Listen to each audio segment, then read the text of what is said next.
พอการได้เราไปแก้ กคนเดือนนั้นเดือนเดียวนี่คุณค่าเนี่ยผลผลิตเดือนเดียวมันจะมาได้มากกว่าเดือนถึงพันเท่าจากเดือนชาบ้านที่เราปลูกลูกเราเซ็งเราปลูกลูกอะไรนั่นอย่างเงี้ยก็เรื่องกันเรื่องเราเก็บเกี่ยวผลผลิตคุณค่าให้การตอบแทนจากมันลดมันจะมามันจะทวีคูณนั่นคือคำเปรียบเลยคำอุปมาอุปนัยจากการที่บอกถึงความสัมพันธ์ต้องเรื่องอะไรอย่างเรื่องชาบ้านและก็เรื่องละมันลดพี่น้องผู้ศรัทธาที่มีเงินทั้งหลายณวันนี้เราทุกคนก็ใช้ชีวิตอยู่ในช่วงของเดือนชาบ้านซึ่งเป็นเดือนที่มันมีความพิเศษมากๆเดือนนี้นะ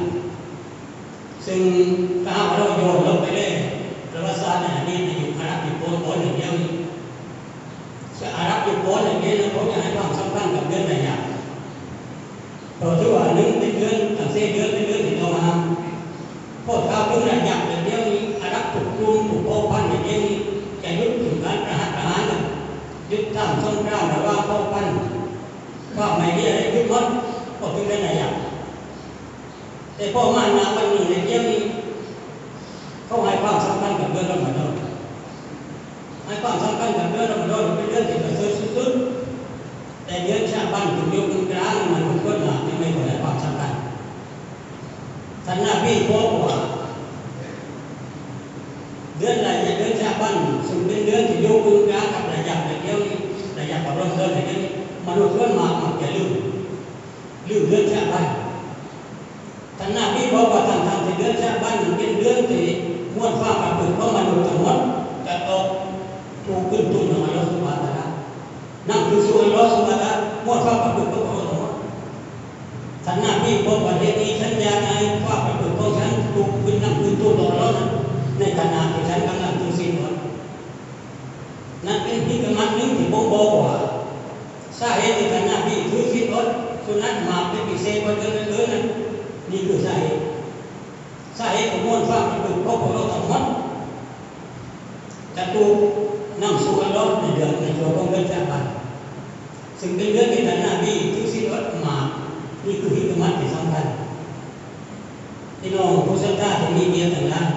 ๆและอีกประการหนึ่งฮิกมัตของการถือศีลอดสุนัตมาในช่วงของเดือนชาบ้านเพื่อเป็นการวอร์มอัพร่างกายของเราให้มีความเพียรพร้อมในการที่จะปฏิบัติศีลอดเป็นวาญิบในช่วงของเดือนชาบ้านแสดงบายวอร์มอัพร่างกายมีความพร้อมทางด้านร่างกายจิตใจขัดเกลาให้สะอาดการถือศีลอดพยายามทำให้มากที่สุดในช่วงของเดือนชาบ้านเพราะมันเป็นการรับสภาพร่างกายของเราให้มีความพร้อมที่เราจะไปถือศีลอดในช่วงของเดือนชาบ้านถ้าร่างกายของเราไม่มีความพร้อมคุณจะว่าด้วยในกินไรกันก็ปวดโมเลเดี๋ยวนี้กินของบางคนอาจจะบ่นว่าปวดโมเลมันเหนื่อยมันเส้นโตเส้นกระเพาะนั่นเป็นเพราะว่าเราไม่ได้รับสภาพร่างกายของเราบ่อยๆนั่นเป็นเพราะเราไม่ถือศีลอดสุนัตในช่วงของเดือนชาบ้านบ่อยๆถ้าเราเกี่ยวข้าวพร้อมไปเลยเดี๋ยวมีปวดสุนัตเลยเดือนชาบ้าน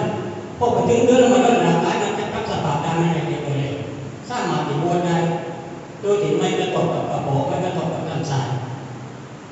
ในเรื่องของทางการจิตใจก็เช่นเดียวกันเดือนละวันเป็นเดือนที่เราจะต้องหมดทุกสิ่งทุกอย่างในเรื่องของสิ่งหลายสาระวันนี้นายเราได้ปฏิบัติไปเลยก็ให้ปล่อยว่างจากสิ่งเหล่านั้นละทิ้งจากสิ่งเหล่านั้นเป็นการรับสภาพต่างๆที่ได้มีความพร้อมที่เราจะไปบอกกับเรื่องไหนนี้ไม่ยิ่งมันนั้นพี่น้องผู้ศรัทธาที่มีเกียรติหลายในเรื่องชาบ้านของเรื่องบ้านนั้นในเรื่องนี้จะมีวันพิเศษอยู่วันหนึ่งโดยเฉพาะวันนิทรรศชาบ้านเป็นคำที่มีอยู่ในช่วงของเดือนชาบ้าน